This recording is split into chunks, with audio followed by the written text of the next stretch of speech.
ಸ್ನೇಹಿತರೆ ನಮಸ್ಕಾರ. ಕನ್ನಡದ ಬೆಳಕು ಯೂಟ್ಯೂಬ್ ಚಾನಲ್ಗೆ ಸ್ವಾಗತ ಸುಸ್ವಾಗತ. ಈ ದೇವಸ್ಥಾನದಲ್ಲಿ ಪ್ರಾಣಿಗಳ ಪಾರ್ಕು ಕೂಡ ಇದೆ, ನೋಡ್ತಾ ಬನ್ನಿ. ಈ ಕಾಂಗ್ರೆಸ್ಸಿನ ಪ್ರಧಾನಿಯವರು ಓಪನ್ ಮಾಡಿದ್ದಾರೆ. ಆ ಪ್ರಧಾನಿ ಯಾರು ಅಂತ ನಿಮಗೆ ಏನಾದರೂ ಗೊತ್ತಿದ್ರೆ ಕಾಮೆಂಟ್ ಮಾಡಿ. ರಾತ್ರಿಯಲ್ಲೂ ಕೂಡ ಇದು ಬ್ಯೂಟಿಫುಲ್ ಆಗಿ ಕಾಣ್ತಾ ಇತ್ತು ಈ ದೇವಸ್ಥಾನ. ನೋಡಿ, ಇಲ್ಲಿ ಒಂದು ಆಂಜನೇಯ ಸ್ವಾಮಿ ಇದೆ, ಅದು ಅಭಯ ಆಂಜನೇಯ ಸ್ವಾಮಿ. ಕೈ ಮುಕ್ಕೊಳ್ಳಿ, ದೇವರು ನಿಮಗೆ ಒಳ್ಳೇದು ಮಾಡಲಿ. ಜೈ ಆಂಜನೇಯ, ಜೈ ಆಂಜನೇಯ.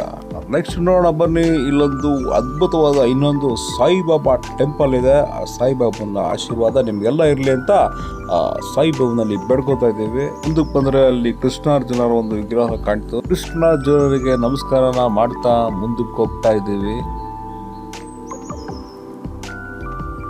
ಹಾಗೆ ಮುಂದಕ್ಕೆ ಹೋಗ್ತಾ ಹೋಗ್ತಾ ಒಂದು ಬಂಗಾರದ ಕಳಶ ಕಾಣಿತು. ಆ ಕಳಶಕ್ಕೂ ಕೂಡ ನಮಸ್ಕಾರ ಮಾಡಿಕೊಂಡು ಮುಂದಕ್ಕೆ ಹೋಗೋಣ. ಮುಂದಕ್ಕೆ ಹೋಗ್ತಾ ಹೋಗ್ತಾ ಅಲ್ಲಿ ದತ್ತಾತ್ರೇಯ ಒಂದು ಪೀಠ ಒಂದು ಕಾಣ್ತು. ದತ್ತಾತ್ರೇಯಗೆ ನಮಸ್ಕಾರ ಮಾಡ್ತಾ ಬೇಡ್ಕೊಂಡು ಒಳ್ಳೆದಾಗಲಿ ಎಲ್ಲರಿಗೂ ಅಂತ.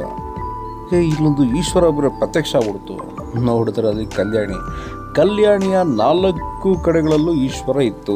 ನೋಡ್ತಾ ಬನ್ನಿ, ನಿಮಗೆ ಕಾಣುತ್ತೆ ಎಷ್ಟು ಸುಂದರವಾಗಿದೆ ಆ ಈಶ್ವರನ ವಿಗ್ರಹಗಳ ಕೆತ್ತಿರೋದು ಅಂತ. ನೋಡ್ತಾ ಬನ್ನಿ. ಈಶ್ವರನ ವಿಗ್ರಹಗಳನ್ನ ನೋಡ್ತಾ ಇದ್ದಂಗೆ ಒಂದು ಹುಲಿ ಪ್ರತ್ಯಕ್ಷ ಆಗ್ಬಿಡೋದ.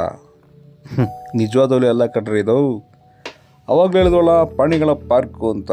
ಬನ್ನಿ, ಈಗ ಆ ಪ್ರಾಣಿಗಳ ಪಾರ್ಕ್ನ ನಿಮ್ಗೆ ತೋರಿಸ್ತಾ ಇದೀವಿ. ಅಲ್ಲಿ ನೋಡ್ರಿ, ಒಂದು ಸಿಂಹ ಹೆಂಗಿದೆ ನೋಡ್ರಿ, ಏನ್ ಸೂಪರ್ ಆಗಿದೆ. ನಿಜವಾದ ಸಿಂಹ ತರನೇ ಇದೆ ನೋಡ್ರಿ. ಮತ್ತೆ ಇಲ್ಲೊಂದು ಹಸು ಕೂಡ ಇದೆ, ಇಲ್ಲಿ ಹುಲಿ ಇದೆ, ಏನ್ ಸಾಕಾದಾಗ ಕಾಣ್ತಾ ಇದೆ. ಆ ಹಸು ಹುಲಿನ ನೋಡ್ತಾ ನೋಡ್ತಾ ಮುಂದೆ ಬಂದ್ರೆ ಅಲ್ಲೊಂದು ಜಿರಾಫೆ ಕಾಣ್ತು. ಅತಿ ಉದ್ದವಾದ ಜಿರಾಫೆ. ಆ ಜಿರಾಫೆ ಹೈಟ್ ನೋಡ್ಬಿಟ್ಟೆ ನಾವೆಲ್ಲ ಕಳೆದೋಗ್ಬಿಟ್ವಿ. ಆ ರೀತಿ ಇತ್ತು ಆ ಜಿರಾಫೆ ಹೈಟ್. ಸೂಪರಾಗಿ ಕೆತ್ತನೆ ಮಾಡಿದ್ದಾರೆ.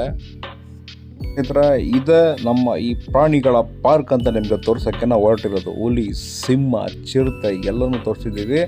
ಆಲ್ಮೋಸ್ಟ್ ತೋರಿಸಿದ್ದೀವಿ ಅಂತ ಅಂದ್ಕೊತೀವಿ. ಇದಕ್ಕಿಂತ ಹೆಚ್ಚಿನದಾಗಿ ಇದೇ ಥರ ವಿಡಿಯೋ ಬೇಕು ಅಂತಂದರೆ ನಮ್ಮ ವಿಡಿಯೋನ ಲೈಕ್ ಮಾಡಿ, ಸಬ್ಸ್ಕ್ರೈಬ್ ಕೂಡ ಮಾಡಿ.